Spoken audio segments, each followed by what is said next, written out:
sakal, sakit, saklolo. Panoorin po natin.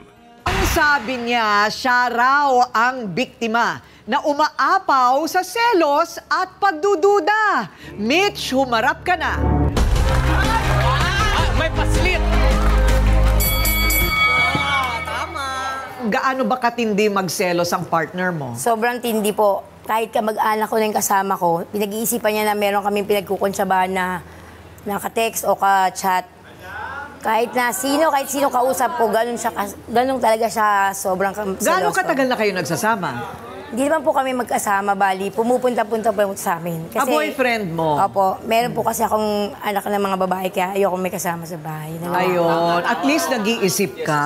Yes, Oo. tama. So, ilan ang anak mo? Bali, 4 po. Pero yung nasa poder ko po, ano na lang, 2 na lang po. Isang college at saka isang grade 3. Yung dalawa, nasaan? Yung pangali ko pong lalaki, meron ng sariling pamilya at saka yung sumunod. Pero po yung apo ko, na anak ng pangalawa kong anak, sa akin din po. Ayun, okay. Saan mo siya nakilala? Nakilala ko po siya sa bahay ng kaibigan ko na magaling na karpintero. Kasi pag merong kukumpunin sa bahay namin, yun ang unang-una kong naiisip puntahan dahil wala nga po akong budget na malaki para pagbayad sa mga karpintero. So, mga friendship ko lang na handang mag-bolon trip. Tama. Pumupunta ako doon, tapos nandun siya parati dahil minsan din sumasay din siya mag-karpintero, ganun lahat. Kahit ano rin yung nilaraket niya. Tapos lagi siya nagpapapampam na sa akin, ganun. Ay, Paano siya nagpapapansin? Pag naririnig niya na, Kuya Joel, kailangan ko yung merong magkukumpuni sa bubong, ganyan. Sabi niya, ako na lang, pipresenta siya at walang bayad. Wow! Talaga. Papampam talaga. Kaya naman nakakatuwa. Sabi ko, ay, naku, seryoso ka. O sige, pabor sa akin yan.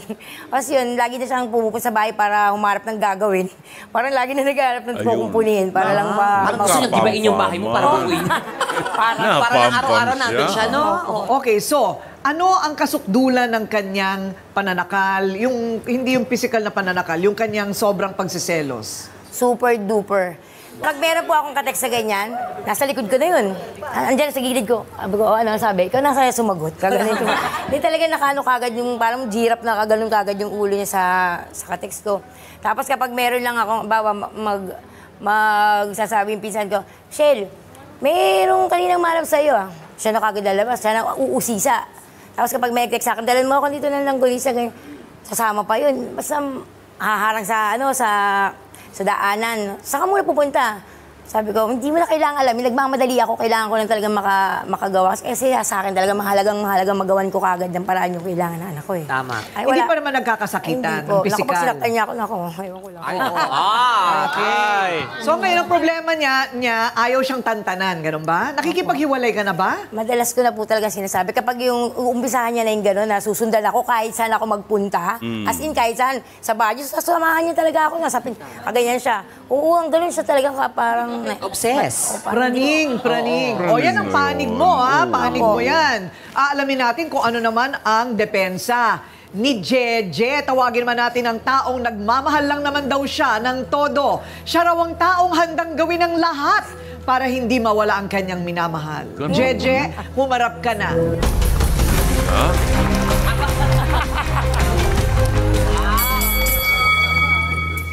And here now is the man, the myth, The legend. Jeje. Ayan. Ano ang problema? Nag-cruise ka pa ng ganyan, ninenervyos ka ba? Hindi po. Oo. Nagdasal lang po ako na sana pandigan tayo ng may kapal.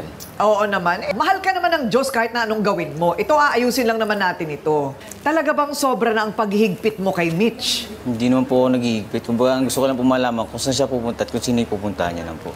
Yun lang po ang sa akin. Papampam ka.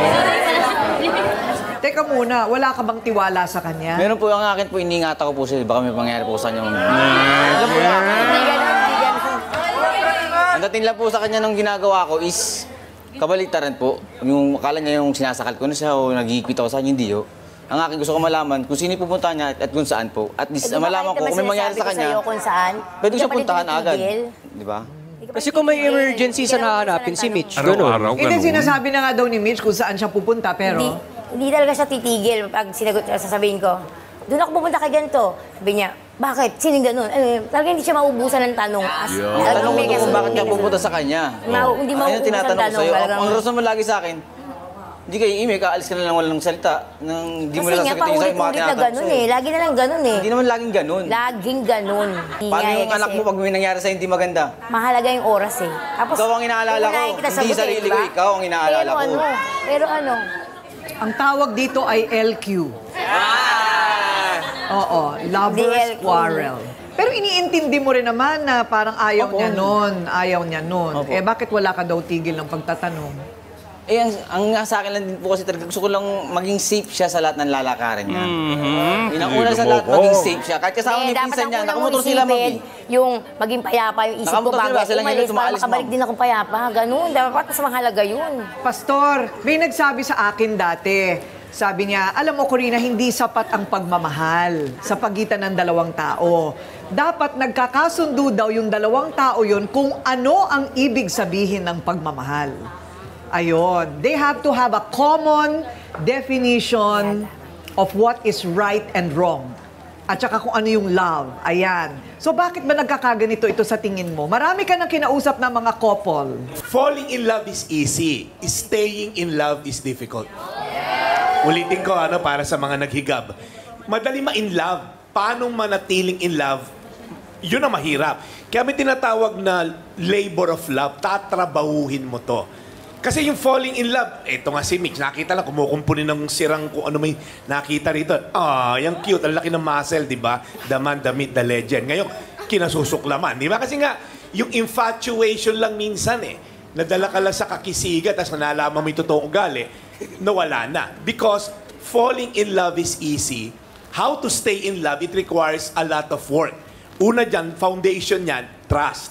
Which, hindi ko nakikita rito kay Pogi. Parang, gusto yata ni Pogi maging Ang hirap ng ginagawa mo, sir. Hirap na hirap ako sa'yo.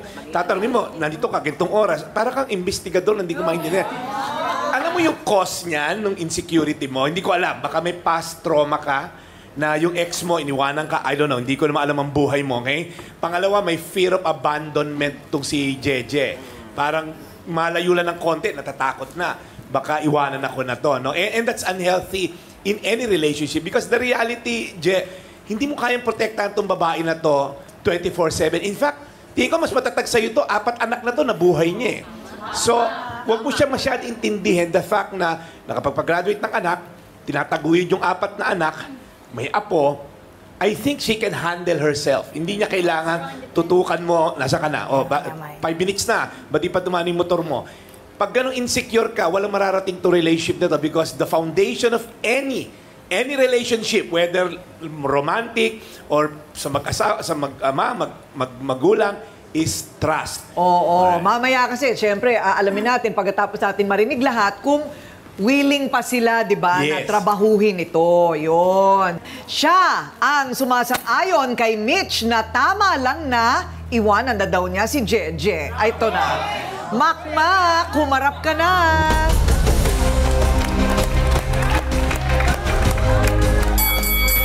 O kaano-ano mo naman si Mitch Makmak? Pinsan ko po. Pinsan.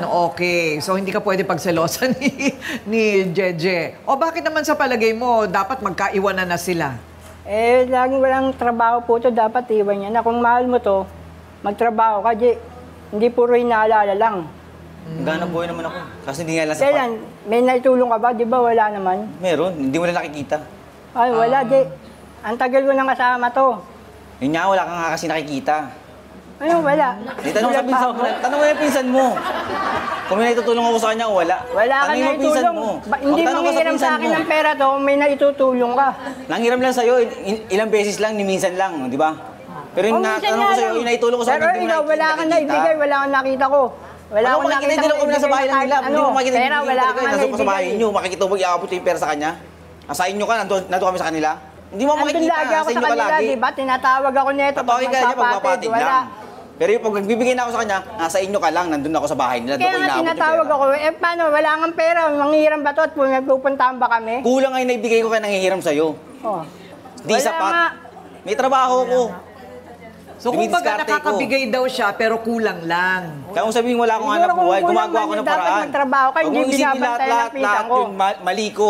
Ba't pagkukulang ko na wala ka na ibibigay sa kanya? Ang isipin mo, tingnan mo lahat kung patas ba yung paningin mo sa amin parehas. Pagi naman natin, ang dedepensa kay Jeje ang naniniwalang walang mali sa sobrang pagmamahal. Ayan, Toyo, humarap ka na.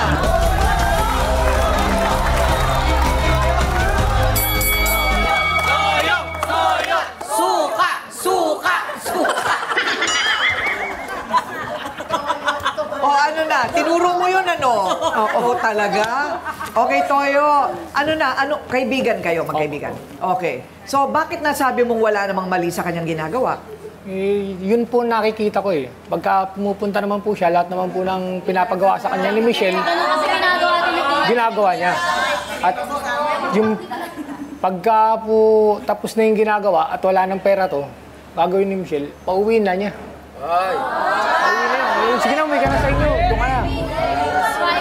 Okay, sa madaling salita, Alam mo, Dave, pera ng simulat pera. sa pool, talagang gano'n ang usapan namin. Di ba? Hindi siya pwedeng matulog sa amin kasi nga, di ba, mga babae yung anak ko.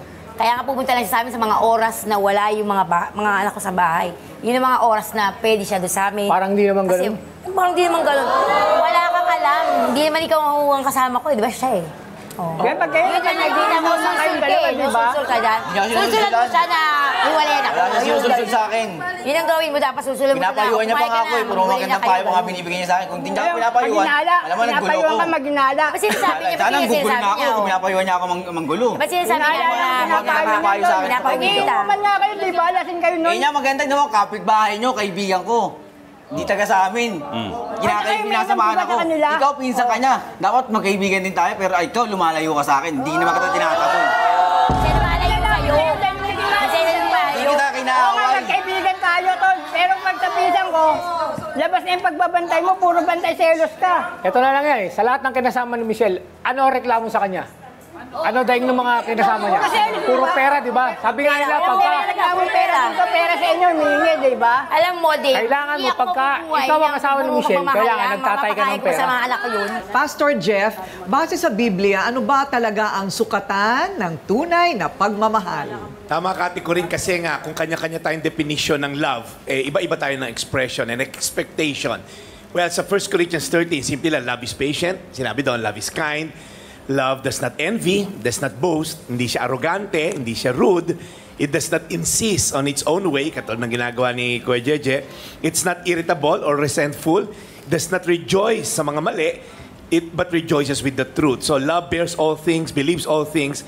At the end of the day, pag sinabi sa Bible na love, God is love. Hindi lang God is loving. God is the personification of love. Hindi lang mapagmahal siya. Siya yung Diyos. God is love. So, kaya ang key dito, Ate Corinne, we love because He first loved us. Unless yung dalawa na to will experience God's love, they will always have the wrong expression and manifestation and expectation of love. Kaya ang payo ko sa inyong dalawa, si Lord muna, tanggapin niyo yung pagmamahal ni Lord. For God so loved the world. Ulit-ulitin ko to. For God so loved the world. Pag naramdaman niyo yung pagmamahal ng Diyos, na 2,000 years ago, He sent His one and only Son to die for both of you, for all of us, para tayo hindi mapunta sa impyerno, bagkus mapunta tayo sa langit one day kung tatanggapin natin siya. Ganun yung pagmamahal niya sa iyo at sa akin at sa atin lahat dito. Kung tatanggapin natin yon, it will be easy for us to do what I just read. Magiging patient ka, yun yung key. We love because God first loved us. Pag wala yung God, you will always have this set of wrong expectation and manifestation and kung ano-anong mga shon-shon na yan. So, God is love. Thank you, Ate Corinne.